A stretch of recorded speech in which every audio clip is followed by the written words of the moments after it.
Hello everybody, how you? हामीले अघिल्लो च्याप्टर्समा human आइजको बारेमा स्टडी गरेको थियौँ भने today will discuss about the human years है ह्युमन इयर्सको बारेमा डिस्कस गर्नेछौँ। सो तपाईँले यहाँ देखिरहनु भएको छ एउटा फिगर छ हेर्नु त एउटा फिगर देख्नुभएको छ तपाईँहरूले त्यो फिगर चाहिँ इयर्सको हो है ह्युमन इयर्सको चाहिँ हामीले तपाईँलाई यहाँनिर एउटा फिगर देखाएको छु मैले त्यो राम्रोसँग हेर्नु भएको छ तपाईँले र यो बाहिरको पार्ट चाहिँ हामीले देख्छौँ है यो पार्ट चाहिँ हामीले देखिरहेको हुन्छौँ भने यो भित्रको पार्टहरू कहाँ लुकेको हुन्छ होला भन्ने हामीलाई एउटा क्वेसन्स पनि आउन सक्छ। So this is the organs है यो ह्युमन इयर्स हो this organs is responsible for hearing and balancing the body. अब एउटा क्वेसन्स आउन सक्छ कसरी चाहिँ कानले नै बडीलाई ब्यालेन्स चाहिँ कसरी गर्न सक्छ हो। सो एउटा क्वेसन्स चाहिँ यहाँ तपाईँहरूलाई एराइज हुनसक्छ आउन सक्छ। सो अब तपाईँहरूले चाहिँ के बुझ्नु पर्यो भन्दाखेरि यो इयर्स भनेको it is not only responsible for hearing, it is also responsible for balancing the body. So ears are the sense organs है इयर्सहरू भनेको त्यस्तो सेन्स अर्ग्यान्स हो। हामीले सेन्स अर्ग्यान्सको बारेमा अगाडि भनिसकेछौँ।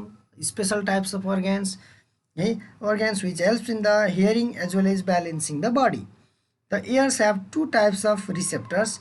They are phonoreceptors and statoreceptors. एउटा phonoreceptors र अर्को के त statoreceptors है। त्यो इयर्समा चाहिँ दुईवटा रिसेप्टर्सहरू हुँदो रहेछ।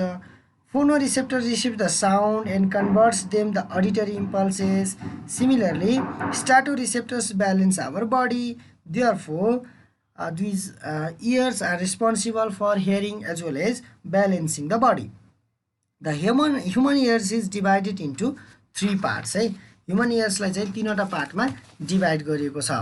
सो यहाँ तपाईँले देख्न सक्नुहुन्छ यहाँ थ्री डिफ्रेन्ट कलर्स छ है। तीनवटा डिफ्रेन्ट कलरहरू लगाइएको छ हेर्नु त यो एक किसिमको कलर छ अनि यहाँ बिचमा पर्पल कलर छ यता ब्लू कलर छ है।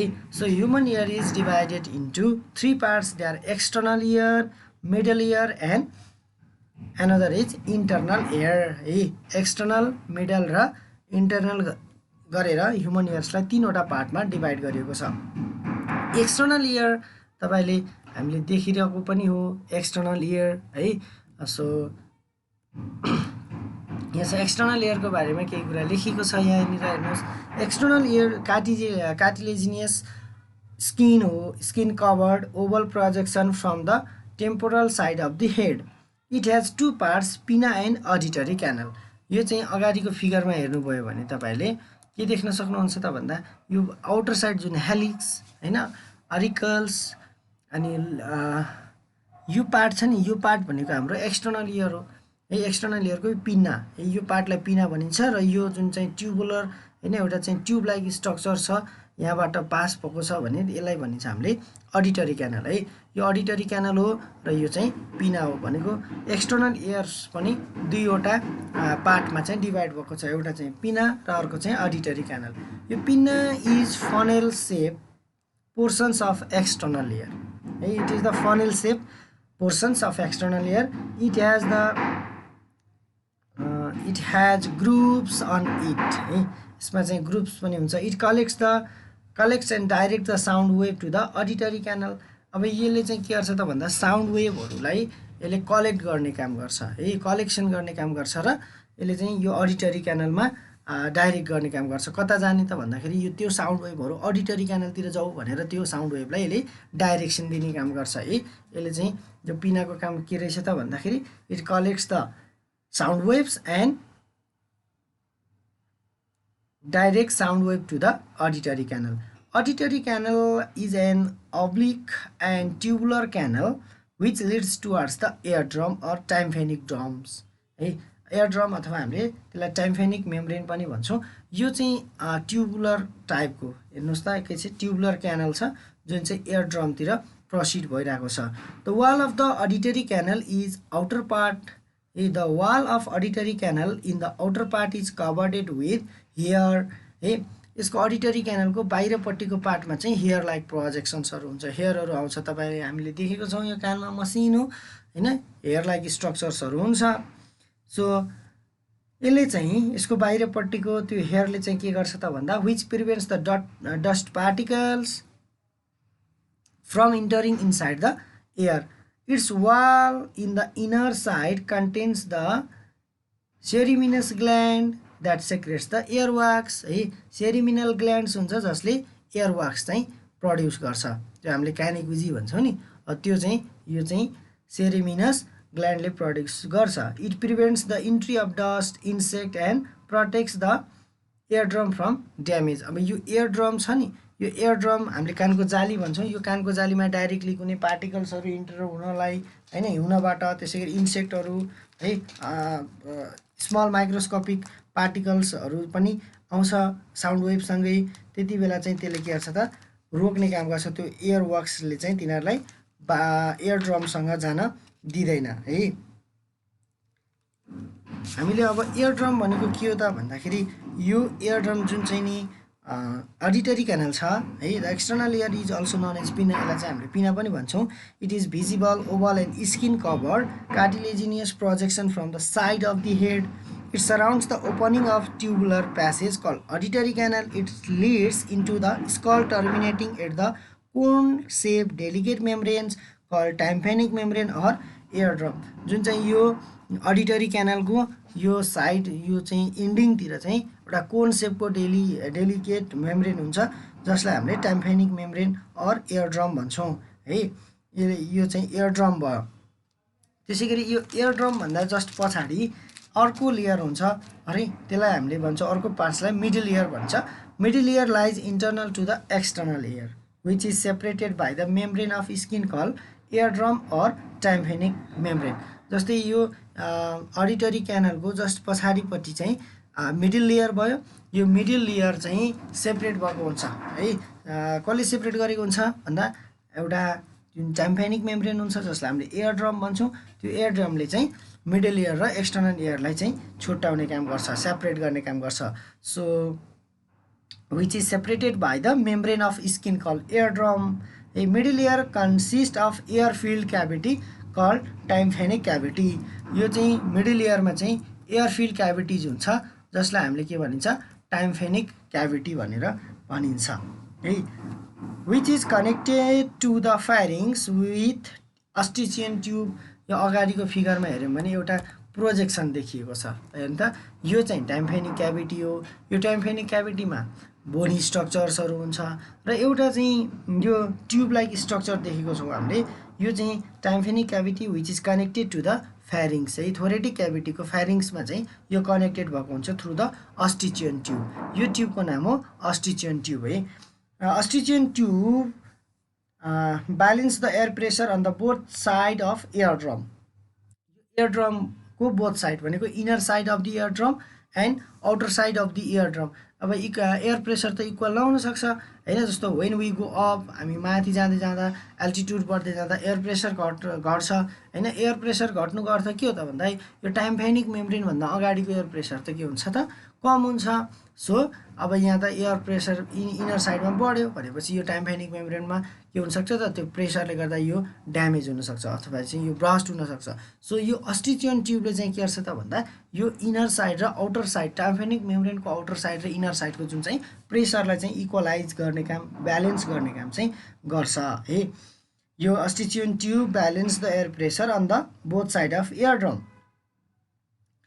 yes so we have experienced that this tube normally open when we chew or shallow हामीले चाहिँ चपाउँदाखेरि अथवा निल्दाखेरि चाहिँ यो ट्युब ओपन भएको हुन्छ we need to chew when we go to the higher altitude or deeper mines we chew chocolates while traveling through higher altitude by aeroplanes tympanic cavity consists of a chain of 3 bones called air oscills है यो tympanic cavity छ त्यो क्याभिटीमा 3वटा बोनहरू पाइएको हुन्छ है 3 bones are present in tympanic cavity अथवा middle एयरमा 3वटा बोनी स्ट्रक्चर्सहरू हुँदो रहेछ tympanic cavity consist of chain of 3 bones called ear ossicles त्यो बोनहरूलाई एयर ओसिल्स भनिन्छ so they are malleus incus and stapes त्यो बोनी स्ट्रक्चर जुन चाहिँ छ त्यो बोनी स्ट्रक्चरको चाहिँ के हुन्छ त भन्दा सेप पनि फरक हुन्छ। जस्तो अब यो फिगरमा हामीले हेऱ्यौँ भने यो भनेको मिडल इयर हो,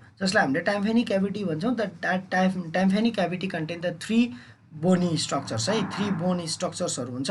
र यहाँनिर तपाईँहरूले हेर्न सक्नुहुन्छ एउटा बोन यहाँ छ, अर्को बोन, यसरी चाहिँ यी bone are connected with each other. यो बोनहरू चाहिँ के छ त कनेक्टेड भएको छ एक आपसमा। सो म्यालियस भन्ने हुन्छ जसको ह्यामर सेप्ड हुन्छ स्ट्रक्चर्स। इन्कसको एन्भिल टाइप हुन्छ, जस्तो हामीले डाडु कर्चुलो भन्छौँ नि, त्यो डाडु टाइपको हुन्छ। And another is steps. Step भनेको स्ट्रप जस्तो हुन्छ, घोडाको टाप जस्तो। So they are joint with each other by side. outer end of the malleus is joined with eardrum and inner end of the step is joined with the internal ear through the oval window है। अब यहाँ oval window round विन्डोजहरू हुन्छ यो internal इयरमा। जस्तो अगाडिपट्टिको जुन चाहिँ यो म्यालियस छ, यो म्यालियस चाहिँ इयरड्रमसँग कनेक्ट हुन्छ भने जुन चाहिँ स्टेप छ त्यो स्टेप चाहिँ इन्टरनल इयरसँग कनेक्टेड हुन्छ। यो चाहिँ थ्रु ओभल विन्डोबाट कनेक्टेड भएको हुन्छ। अब यहाँ लेखेको छ the middle ear is the small air filled cavity which is enclosed in the bony chamber. It is separated from the external ear by ear drums and from the inner ear by the thin bony partitions having the oval window and round window. So the middle ear contain the 3 small bone malleus, incus and step. The anterior wall of middle ear, the anterior wall of middle ear connect an opening that leads directly into the ostichon tube. So the anterior भनेको अगाडिपट्टिको wall चाहिँ नि के हुन्छ त यो anterior wall of the middle ear is directly connected to the pharynx हैन through the ostichon tube बाट directly जान्छ। त्यसपछि अर्को छ हामीसँग इनर इयर। सो यो इनर इयर भनेको के हो भन्दा जस्तो एक्सटर्नल इयर र मिडल इयर भनेको these two parts are responsible for hearing. But यो इनर इयर छ जुन internal ear is associated with balancing as well. यससँग एउटा थप जिम्मेवारी छ, यसले चाहिँ ब्यालेन्सिङ गर्ने पनि यससँग थप जिम्मेवारी रहेको छ भनेर हामीले बुझेको छौँ है। अब यो the internal ear is complicated and important part of ear है। This is very much complicated and important part of the ear. It has mainly 2 parts that is cochlea है, यो कोक्लिया पार्ट र सेमी सर्कुलर क्यानल। यहाँ हेर्नु त यो part भनेको cochlea हो जुन चाहिँ यसो हेर्दाखेरि स्नेलको चाहिँ आउटर कभरिङ जस्तो छ है। 2.7 है 2.75 नियर टु 3 बोनी कोइलिङ हुन्छ यसमा हैन। यसलाई हामीले कोक्लिया भन्छौँ। यो कोक्लिया चाहिँ नि hollow spiral shaped conical chamber which is resemble a snail's outer covering जसलाई हामीले सेल भन्छौँ। So this cavity is filled with kind of liquid जसलाई हामीले भन्छौँ इन्डोलिम्फ है। इन्डोलिम्फले चाहिँ भरिएको हुन्छ, एउटा फ्लुइडले चाहिँ भरिएको हुन्छ। त्यसै गरी कोक्लिया यो भयो भने अर्को पार्ट हुन्छ यसमा सेमी सर्कुलर क्यानल भनिन्छ। So this semi circular canals are also filled with endolymph, एउटा फ्लुइडले भरिएको हुन्छ है। यो चाहिँ इन्डोलिम्फ भन्ने फ्लुइडले चाहिँ यसलाई फिल गरेको हुन्छ। And this semi circular canals are perpendicular to each other है।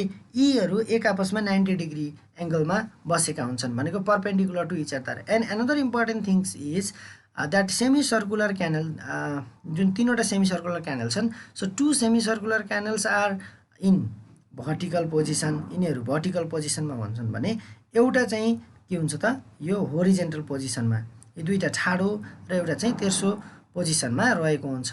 अनि यिनीहरूको जुन इन्डिङ छ त्यो इन्डिङ चाहिँ के हुन्छ त स्वालेन हुन्छ, अलिकति फुकीको जस्तो हुन्छ। यसलाई हामीले भनिन्छ एम्पुला भनिन्छ है। This part is called ampulla, यो चाहिँ एम्पुला रह्यो। So the inner ear is complicated and important part of the ear. It has mainly 2 parts. They are cochlea and semicircular canal. Cochlea is a bony coiled tube similar to the structure of snail's shell.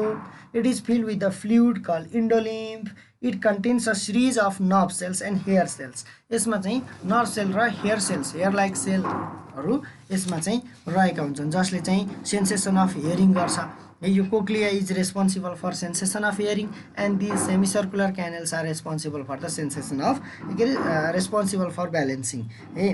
अब यो कोक्लियामा चाहिँ nerve cell र hair सेल्सहरू हुन्छन् which join to the auditory nerves. जुन चाहिँ auditory nerves, auditory sensation दिने नर्भ्सहरू छ त्यो नर्भसँग कनेक्टेड हुन्छ। The auditory nerves carry the sound impulses to the brain. Cochlea concern for hearing. अब यो कोक्लियामा रहेका सेन्सरी नर्भ्स र हेयर नर्भ्सहरूले अडिटरी नर्भ्सहरूलाई सेन्सिटिभ गराइदिने काम गर्छन्, स्टिमुलेट गर्ने काम गर्छन्, एक्टिभेट गर्ने काम गर्छन् र त्यो साउन्ड इम्पल्सेसहरूलाई ब्रेनमा लग्ने काम चाहिँ सेन्सरी नर्भ्सहरूले गर्छ। Similarly semi circular canals are 3 in number and are arranged perpendicular to each other in 3 planes, 1 horizontal plane and 2 vertical plane. They contain the liquid named endolymph. They also filled with a fluid called endolymph. Each canal swells up to form an ampulla on each side. Semicircular canals have no role for hearing, but they play the important role for balancing the body. अब यिनीहरूले चाहिँ के गर्दो रहेछ त भन्दा body balance गर्न help गर्दो रहेछ। अब यो स्ट्याटिक पोजिसनमा र मुभमेन्ट पोजिसनमा बडीलाई ब्यालेन्स गर्ने काम चाहिँ यो सेमी सर्कुलर क्यानलले गर्छ। जस्तो अब कसरी गर्छ त भन्दा जस्तो हामीले एउटा एक्सपिरियन्स गरेका छौँ नि, हामी जब रिङ्गाटाबाजी खेल्छौँ होइन, a persons cannot balance his and her body after spinning. त्यो रिङ्गाटाबाजी खेल्दै गर्दाखेरि हामी एकैछिन हाम्रो बडीलाई ब्यालेन्स गर्न सक्दैनौँ। Why? Because when the person spines, the endolymph contained inside the semicircular canals continue to spine है। जब हामी स्पाइन गर्छौँ त्यति बेला यो चाहिँ इन्डोलिम्फ जुन सेमी सर्कुलर क्यानलमा रहेको इन्डोलिम्फ छ त्यो इन्डोलिम्फ पनि के हुन्छ त स्पिन गर्छ, घुम्छ सँगसँगै। Even after stopping the spinning, due to this the person feels dizzy and cannot balance the body है। यसरी पर्सनले चाहिँ आफ्नो बडीलाई चाहिँ ब्यालेन्स गर्न सक्दैन। अनि अर्को कुरा पनि हामीले भन्न सक्छौँ, the persons having the hole in ear drums does not hear properly. यदि इयर ड्रम्समा दुलो पऱ्यो भने हामीले डिरेक्टली चाहिँ के गर्न सक्दैनौँ, सुन्न सक्दैनौँ। किन होला भने त्यो चाहिँ हामीले अब इयर्सको मेकानिजम पढ्दै गर्दाखेरि थाहा हुन्छ। अब यहाँ इनर इयरको बारेमा केही कुरा ल्याएको छ। Inner year it is essential and delicate structure containing the sensory cells. It is also known as the membranous labyrinth. It has two main parts, cochlea and semicircular canal. So there is a cochlea र semicircular canal को बारेमा यहाँनिर देखिएको छ, तपाईले देख्न सक्नुहुन्छ है। यो चाहिँ हाम्रो एनाटोमी अफ इनर इयर भयो। अब यसको मेकानिजम चाहिँ हेर्ने हो भने यसले कसरी काम गर्छ होला, हामी कसरी सुन्छौँ होला साउन्डलाई भनेर हामीले यो हेर्नुको लागि यो फिगरलाई एकचोटि बुझौँ है। यो फिगर हेरेपछि हामीलाई थाहा हुन्छ। ल जब के हुन्छ त भन्दाखेरि हियरिङ हामी कसरी सुन्छौँ भन्दा, so the external ear collects the sound wave and directs towards the auditory canal. यो एक्सटर्नल एयर जुन पिना छ यसले चाहिँ साउन्ड वेभहरू कलेक्ट गर्छ र यो अडिटरी क्यानलमा पठाउने काम गर्छ। The sound wave passing through the auditory canals and strikes the ear drum. सिधै यो चाहिँ कहाँ जान्छ त अडिटरी क्यानल हुँदै इयर ड्रममा गएर स्ट्राइक हुन्छ, ठोकिन्छ। As a result the vibration is produce in the ear drum which is transmitted to the inner ear by 3 bones.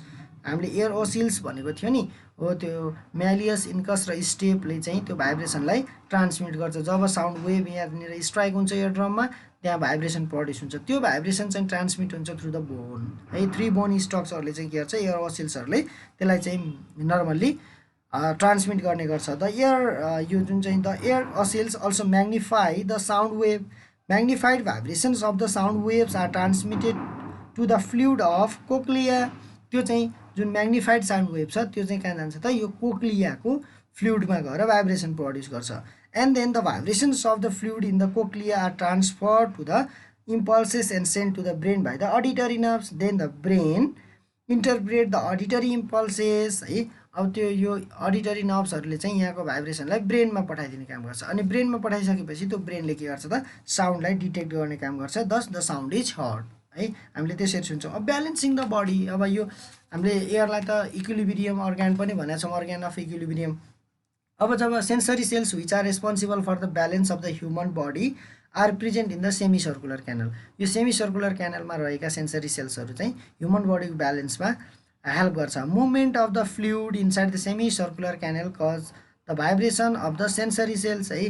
जब यो सेमी सर्कुलर क्यानलमा रहेको जुन चाहिँ इन्डोलिम्फ हुन्छ त्यसको भाइब्रेसन भयो भने त्यसले के छ, semi circular canal cause the vibrations of the sensory cells. Such impulses are pass through the brain since 3 semicircular canals are perpendicular to each other at 3 different planes.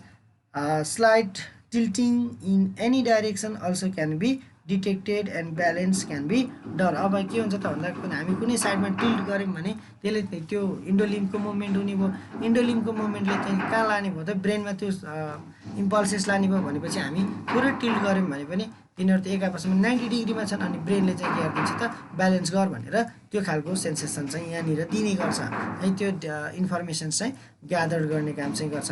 जब हामी मुभ गरिरहेको हुन्छौँ अथवा स्ट्याटिक पोजिसनमा हुन्छौँ but our body is being balanced होइन, त्यो गर्दै गर्दाखेरि यो इन्डोलिम्फ जुन चाहिँ सेमी सर्कुलर क्यानल छ त्यो सेमी सर्कुलर क्यानलमा रहेको इन्डोलिम्फले नै त्यहाँ रहेको सेन्सरी सेल्सहरूलाई के गर्छ एक्टिभेट गर्छ र जुन चाहिँ त्यहाँनिरको इन्फर्मेसन ब्रेनमा जान्छ अनि ब्रेनले हाम्रो बडीलाई चाहिँ ब्यालेन्स गर्ने काम गर्छ। सो हामीले भन्न सक्यौँ यससँग इन्टरनल एयरसँग एक्स्ट्रा एउटा ड्युटी छ। एक्स्ट्रा ड्युटी भनेको balancing the body along with hearing है। So therefore the ear is also known as the organ of equilibrium, अथवा यसले ब्यालेन्सिङ गर्ने काम गर्छ, हामीलाई ब्यालेन्स गर्ने काम चाहिँ गर्छ। यो हाम्रो इयर्सको बारेमा यति नै हुन्छ।